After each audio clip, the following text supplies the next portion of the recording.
राधे राधे। जय जय श्री कृष्ण। आप सभी का दिन शुभ और मंगलमय हो। आज सुनिए कार्तिक मास महात्म्य में आगे का अध्याय।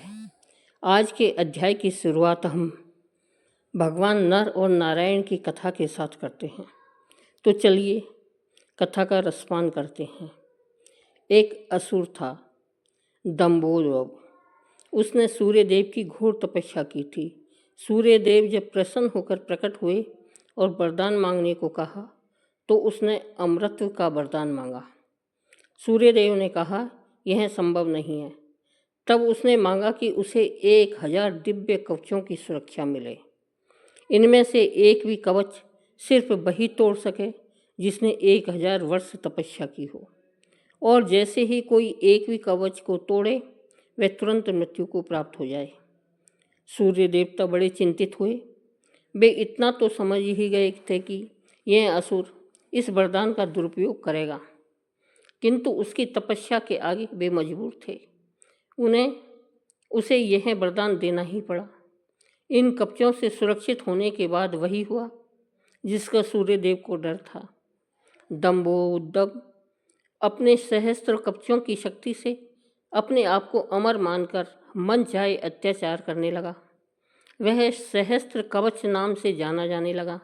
उधर सती जी के पिता दक्ष प्रजापति ने अपनी पुत्री मूर्ति का विवाह ब्रह्मा जी के मानस पुत्र धर्म से किया। मूर्ति ने सहस्त्र कवच के बारे में सुना हुआ था और उन्होंने श्री हरि विष्णु से प्रार्थना की कि इसे खत्म करने के लिए वे स्वयं आए। विष्णु जी ने उसे आश्वासन दिया कि वे ऐसा करेंगे। समय क्रम में मूर्ति ने 2 जुड़वां पुत्रों को जन्म दिया जिनके नाम हुए नर और नारायण। दोनों 2 शरीरों में होते हुए भी एक थे, 2 शरीरों में एक आत्मा। विष्णु जी ने एक साथ 2 शरीरों में नर और नारायण के रूप में अवतरण किया था। दोनों भाई बड़े हुए। एक बार दंभोदर एक पर्वत पर चढ़ा हुआ था। तब उसने एक तेजस्वी मनुष्य को अपनी ओर आते देखा और भय का अनुभव किया। उस व्यक्ति ने कहा, मैं नर हूँ और तुमसे युद्ध करने आया हूँ। भय होते हुए भी दंभोदर ने हंसकर कहा, तुम मेरे बारे में जानते हो क्या? मेरा कवच सिर्फ वही तोड़ सकता है जिसने 1000 वर्षों तक तप किया हो। नर ने हंसकर कहा, मैं और मेरा भाई नारायण एक ही हैं। वह मेरे बदले तप कर रहे हैं और मैं उनके बदले युद्ध कर रहा हूँ। युद्ध शुरू हुआ और सहस्त्र कवच को आश्चर्य होता रहा कि सच में नारायण के तप से नर की शक्ति बढ़ती ही चली जा रही थी। जैसे ही 1000 वर्ष का समय पूर्ण हुआ, नर ने सहस्त्र कवच का एक कवच तोड़ दिया। लेकिन सूर्य के वरदान के अनुसार जैसे ही कवच टूटा, नर मृत होकर गिर पड़े।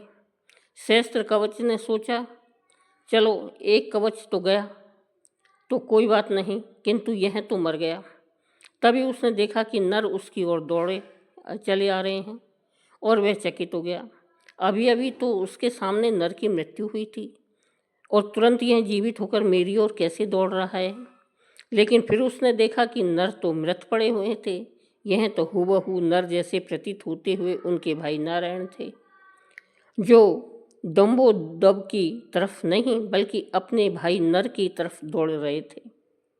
दंभोदर ने अट्टहास करते हुए नारायण से कहा, तुम्हें अपने भाई को समझाना चाहिए था। इसने अपने प्राण व्यर्थ में ही गंवा दिए। नारायण शांतिपूर्वक मुस्कुराए। उन्होंने नर के पास बैठकर कोई मंत्र पढ़ा और चमत्कारिक रूप से नर उठकर बैठ गए। तब दंभोदर की समझ में आया कि 1000 वर्ष तक शिवजी की तपस्या करने से नारायण को मृत्युंजय मंत्र की सिद्धि हुई है, जिससे वे अपने भाई को पुनर्जीवित कर सकते हैं। अब इस बार नारायण ने दंभोदर को ललकारा और नर तपस्या में बैठे। 1000 साल के युद्ध और तपस्या के बाद फिर एक कवच टूटा और नारायण की मृत्यु हो गई। फिर नर ने आकर नारायण को पुनर्जीवित कर दिया और यह क्रम ऐसे ही चलता रहा।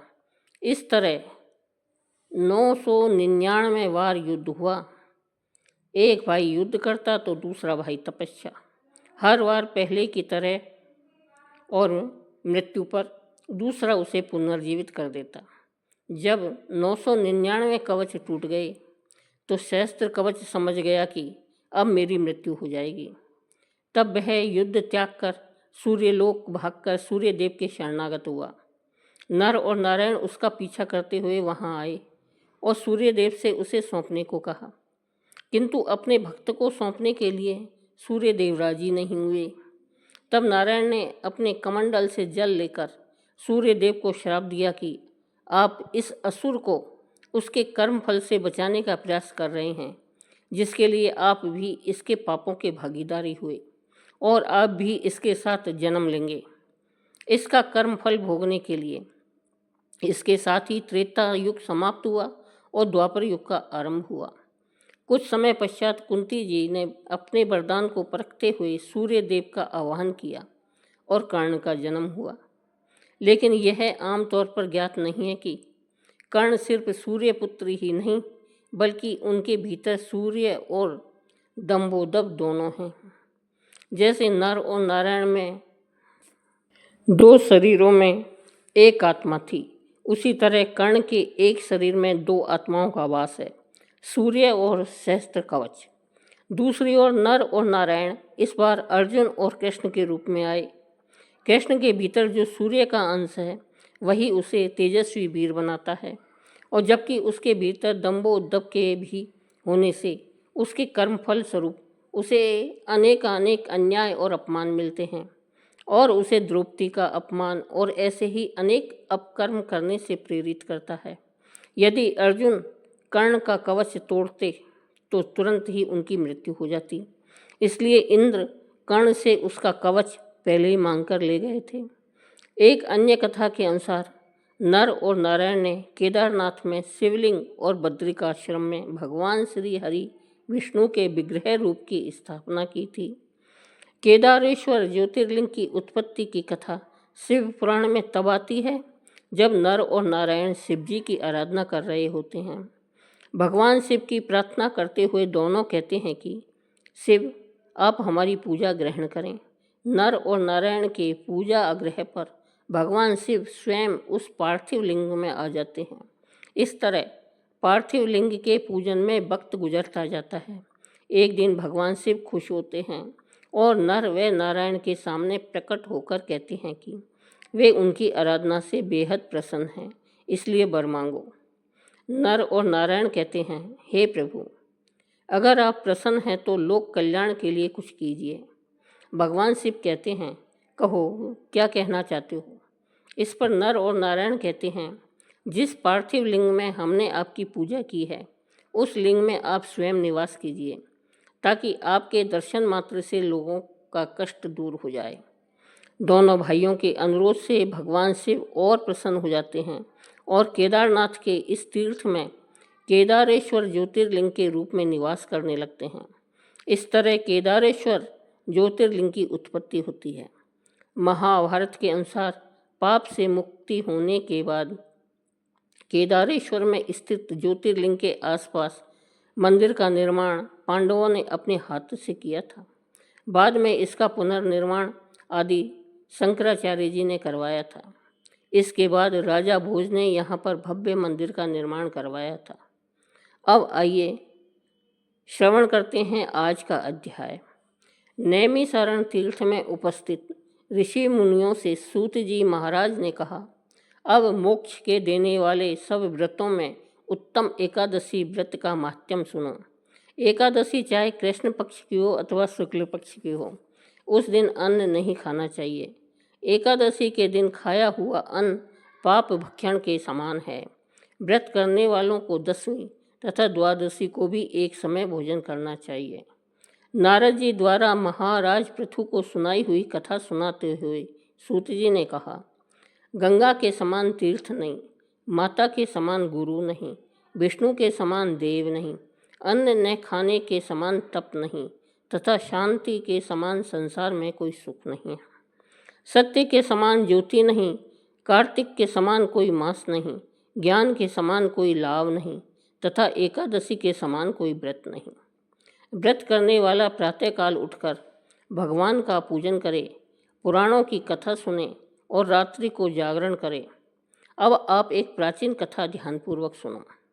नर्मदा तट पर गालव ऋषि का शांत, शोभायुक्त और मनोरम आश्रम था। उनका पुत्र भद्रशील भगवान विष्णु का परम भक्त था। भद्रशील अपने साथियों के साथ भगवान की मूर्ति बनाकर पूजन करता, साथ ही उन्हें उपदेश दिया करता कि वे भी भगवान का पूजन करें तथा एकादशी का व्रत रखें। उपदेश सुनकर बालक भी ऐसा ही किया करते थे। अपने पुत्र के चरित्र को देखकर गालव ऋषि ने एक समय उससे पूछा, हे भद्रशील, तुम हर समय भगवान विष्णु की पूजा अर्चना में लगे रहते हो, यह उपदेश तुम्हें किसने दिया है? यह बात सुनकर भद्रशील बोला, हे पिताजी, मैं पूर्व जन्म का वृतांत सुनाता हूँ। पहले जन्म में मैं चंद्रवंश में धर्मकीर्ति नाम का राजा था। दत्तात्रेय जी से मैंने शिक्षा दीक्षा ग्रहण की, साथ ही 1000 वर्ष तक राज्य भी किया था। अपने उस जन्म में मैंने धर्म तथा पुण्य के अनेक कार्य किए, परंतु बाद में बुरी संगति में फंसकर मैंने वेद मार्ग छोड़ दिया और पाखंड मार्ग पर चल पड़ा। मेरे दुराचारों को देखकर प्रजा भी पाप कर्म करने लगी। इस तरह धर्मशास्त्रों के कथनानुसार प्रारंभ के पाप का छठा भाग भी मुझको मिलने लगा। एक दिन शिकार खेलने के लिए वन में गया। दिन भर भूखा प्यासा रहा, खाने पीने को कुछ नहीं मिला। जंगल में भटक जाने के कारण शाम को मैं घूमता फिरता नर्मदा तटी के किनारे पर जा पहुंचा। उस दिन एकादशी का व्रत होने के कारण वहां पर एकत्रित अनेक वैष्णव भगवान का भजन कीर्तन कर रहे थे। भूख प्यास से व्याकुल और हरा थका होने के कारण मैं रात भर वहीं पर पड़ा रहकर कीर्तन सुनता रहा। प्रातःकाल होते ही भूख प्यास से मेरे प्राण निकल गए। उसी समय यमराज के दूत आए और मुझ पापी को मारते पीटते हुए यमराज के पास ले गए। वहाँ पर यमराज ने चित्रगुप्त से मेरे पाप पुण्य का लेखा जोखा पूछा। चित्रगुप्त ने कहा, यद्यपि यह महान पापी है, परंतु इसने एकादशी का व्रत किया था और रात्रि भर भगवान का कीर्तन सुना था। एकादशी को भोजन न करने के कारण इसके प्राण निकले हैं, इस कारण इसके समस्त पाप नष्ट हो गए हैं। चित्रगुप्त की ये बातें सुनकर यमराज तत्काल अपने सिंहासन से उठकर खड़े हो गए और मुझे नमस्कार किया। फिर मुझसे बोले, हमसे बड़ी भूल हुई है, आप क्षमा करें। फिर यमराज अपने दूतों को धिक्कारते हुए कहने लगे, जो व्यक्ति भगवान के नाम का स्मरण करता है अथवा सुनता है, उसको कभी हमारे पास मत लाना। जिसने अनजाने में भी एकादशी का व्रत किया हो, उसके समस्त पाप नष्ट हो जाते हैं और उसे हमारे पास आने की आवश्यकता नहीं पड़ती है। इसके बाद यमराज ने मेरा पूजन किया और फिर मुझे सुंदर विमान पर बैठाकर विष्णुलोक को भेज दिया।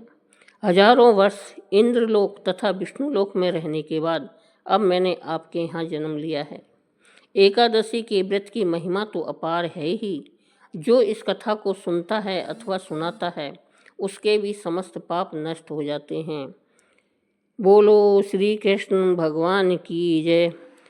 तो दोस्तों, अगर वीडियो पसंद आई हो तो वीडियो को लाइक करें और दोस्तों को, रिश्तेदारों को शेयर करें, क्योंकि जो भी इस कथा को सुनता है, सुनाता है और दूसरों को शेयर करता है, तो उसे भी छठे अंश का पुण्य मिलता है। धन्यवाद।